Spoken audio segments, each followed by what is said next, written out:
plenty of people here are speculating about your future, and certainly this summer. Did uncertainty over that weigh on you in any way in this series? No.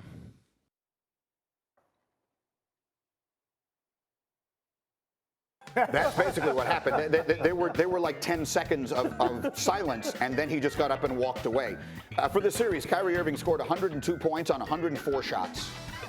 It marks the first time in his playoff career that he just recorded last night? more field goal attempts than points in his series. Yeah, Ryan. So again, the people who don't know your background, you covered the Celtics for years. You know that team and that situation as well as anyone. So I'll turn to you. Have we seen the last of Kyrie in a Celtic uniform? I hope so. That team was so unlikable all year long. And you know what? They admitted it the entire time. And you look at the roster beginning of the year, you're like, this is going to be incredible. You're going to add these two healthy vets and Kyrie and Hayward back to this group. And it didn't work for long stretches. They had a nice little record stretch. Some of their overall stats, you'd go, wait a minute, they're actually a pretty good basketball team. But Ainge admitted they had problems. Stevens, who gives you almost nothing, was cryptic about their problems.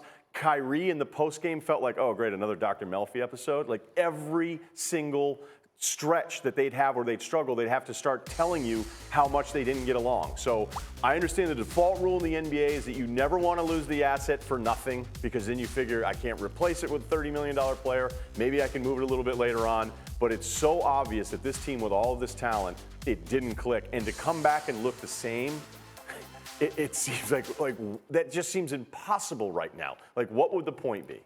Well, here's the deal. Brad Stevens' vision of how he wants to play Celtic basketball and Kyrie Irving's vision of how to play Celtic basketball are two polar opposites. But there's a play at the end of the game. The best move Kyrie made all night was when he blew by Brad Stevens when 5 seconds left in the game. 5 seconds left in the game, and all of a sudden you got Kyrie. See you, coach. 5 seconds left in the game. He's walking down and he's shaking the other team's hand. Are you kidding me? I mean, that shows absolutely So wait, we're the doing lack of respect of what is going on in that moment. I just think it's funny that we usually do the non-handshake breakdown in these moments. We're like, so we're now. This is different. This is different. So as a coach, if a player does this to you and walks past you, it's just, to me, it was a lack of respect for the moment and the situation. I mean, to walk by and there's time left on the clock. One game, he went out one direction because he left the court before the game was over. And this time, he basically left his bench, his team, his coach, and went in the other direction. They're better off without Kyrie. But here's my bigger question for the Celtics.